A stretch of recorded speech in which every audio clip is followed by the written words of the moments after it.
to read aloud with Amy. Today we are going to read Curious George Rides a Bike.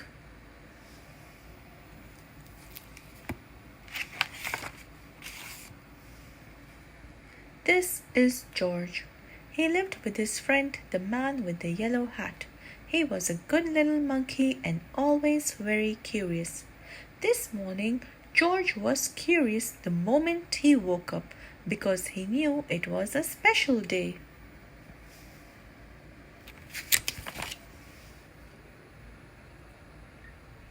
At breakfast, George's friend said, "Today we are going to celebrate because just 3 years ago, this day I brought you home with me from the jungle.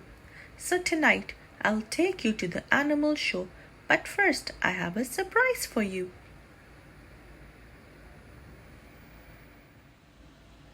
He took George out to the yard where a big box was standing.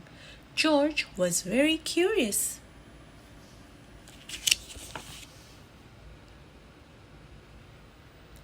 Out of the box came a bicycle.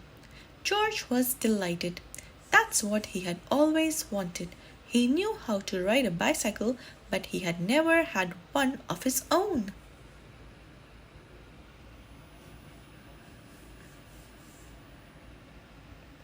"I must go now," said the man, "but I'll be back in time for the show. Be careful with your new bike and keep close to the house while I'm gone."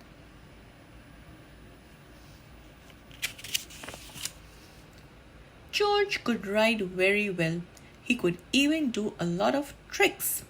Monkeys are good at that. For instance, he could ride this way with both hands off the handlebar. And he could ride this way like a cowboy on a wild bronco.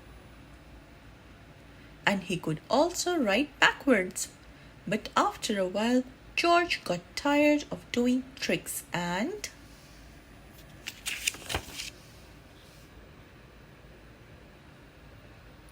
went out into the street. The newsboy was just passing by with his bag full of papers. "It's a fine bike you have there," he said to George. "How would you like to help me deliver the papers?"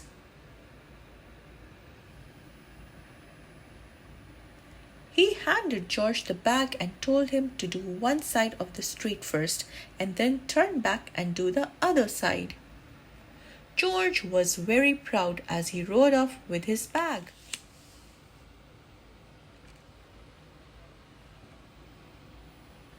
He started to deliver the papers on one side of the street as he had been told. When he came back to the last house, he saw a little river in the distance. George was curious. He wanted to know what the river was like, so instead of turning back to deliver the rest of the papers, he just went on.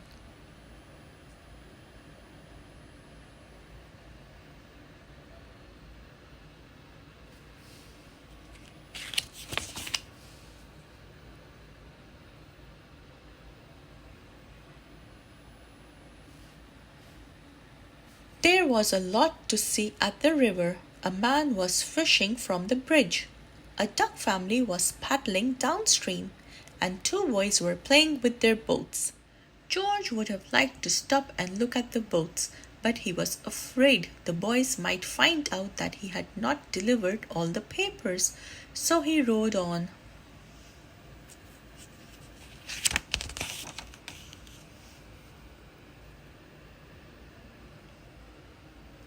While riding along, George kept thinking of boats all the time. It would be such fun to have a boat, but how could he get one? He thought, and then he had an idea. He got off the bicycle, took a newspaper out of the bag, and began to fold it. First, he folded down the corners like this.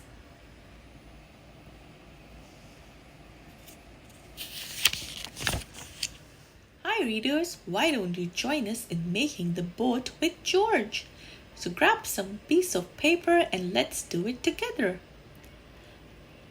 Then he folded both edges up, brought the ends together and flattened it sideways.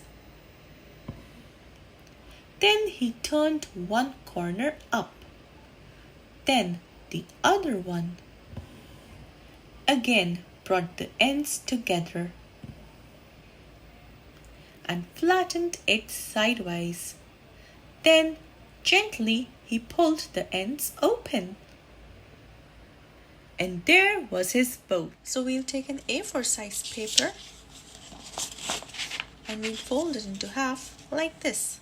Next, we'll fold one corner this way and the other corner this way, like this. Next, we need to fold it upwards like this and similarly backward like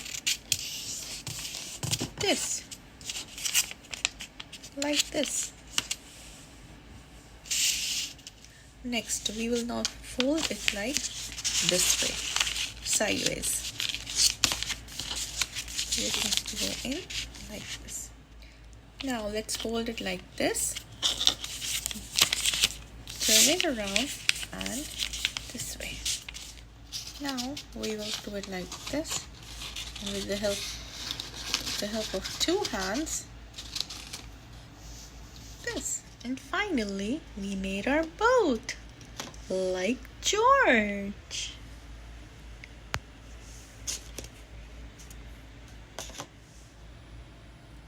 Now the moment had come to launch the boat. Would it float? It did. So George decided to make some more boats. Finally, he had used up all the papers and had to make so many boats that he could not count them. A whole fleet. Watching his fleet sailing down the river, George felt like an admiral, but watching his fleet, he forgot to watch where he was going.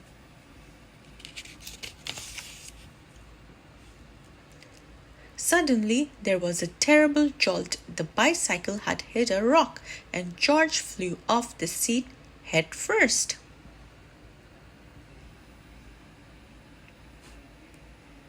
Luckily, George was not hurt, but the front wheel of the bicycle was all out of shape and the tire was blown out.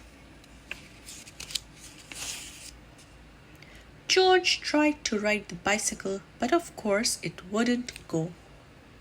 So he started carrying it, but it soon got too heavy. George did not know what to do. His new bike was spoiled. The newspapers were gone. He wished he had listened to his friend and kept close to the house. Now he just stood there and cried. Suddenly his face brightened. Why? He had forgotten that he could ride on one wheel. He tried it and it worked. He had hardly started out again when he saw something.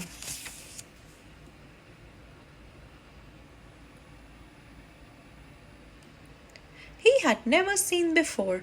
Rolling towards him came an enormous tractor with huge trailers behind it. Looking out of the trailers were all sorts of animals. To George, it looked like a zoo on wheels. The tractor stopped and two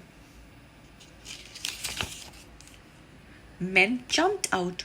"Well, well," said one of the men, "a little monkey who can ride a bike, bronco fashion. We can use you in our animal show tonight.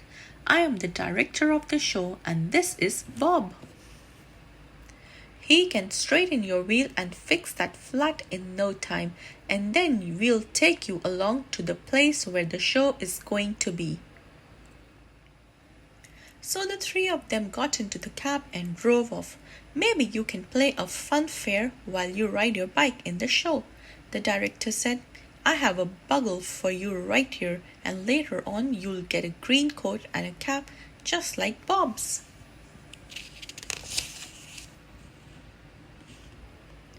On the showgrounds, everybody was busy getting things ready for the show.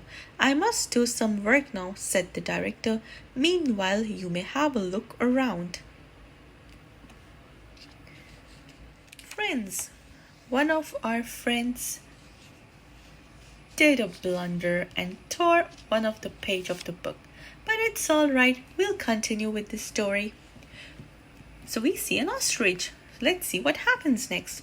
The ostrich had snatched the bugle and tried to swallow it, but a bugle is hard to swallow, even for an ostrich. It got stuck in his throat. Funny sounds came out of the bugle as the ostrich was struggling with it, all blue in the face. George was frightened.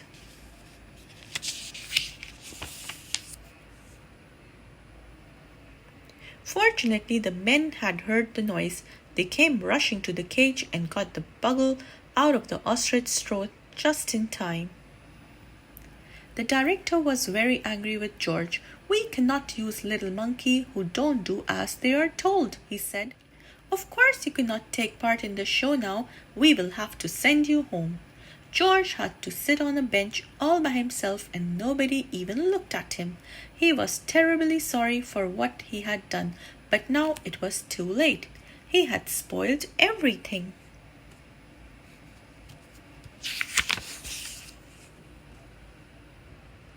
Meanwhile, the ostrich, always hungry, had got hold of a string dangling near his cage. This happened to be the string which held the door to the cage of the baby beet. As the ostrich nibbled at it, the door opened and the baby bear got out. He ran away as fast as he could and made straight for a high tree near the camp. Nobody had seen it but George, and George was not supposed to leave his bench. But this was an emergency, so he jumped up, grabbed the bugle, and blew as loud as he could. Then he rushed to his bicycle. The men had heard the alarm and thought at first that George had been naughty again. But when they saw an empty cage and the ostrich nibbling at the string, they knew what had happened. George raced towards the tree, far ahead of the men, but now the bear had climbed quite high, and this was dangerous because little bears can climb up a tree easily, but coming down is much harder. They may fall and get hurt. The men were worried. They did not know how to get him down safely, but George had his plan.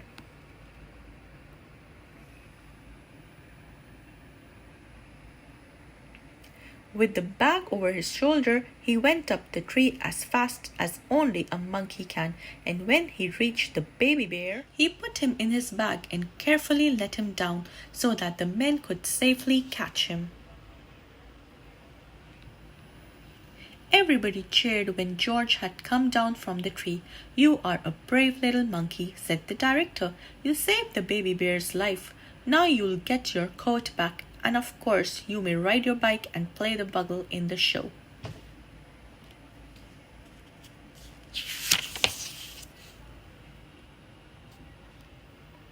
Finally, the show was on.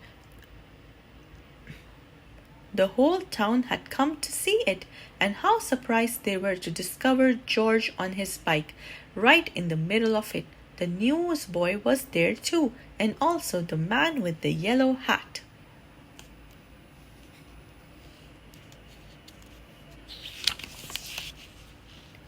Who had been looking for George everywhere and was to have found him at last. The newsboy was glad to have his bag again, and the people from the other side of the street whose papers George had made into boats were not angry with him anymore.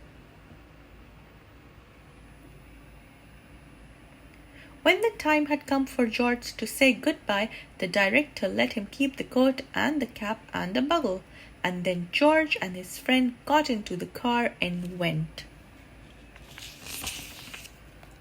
home. The end. If you like this video, please give it a like, share and subscribe to the channel. Have a great day. Goodbye.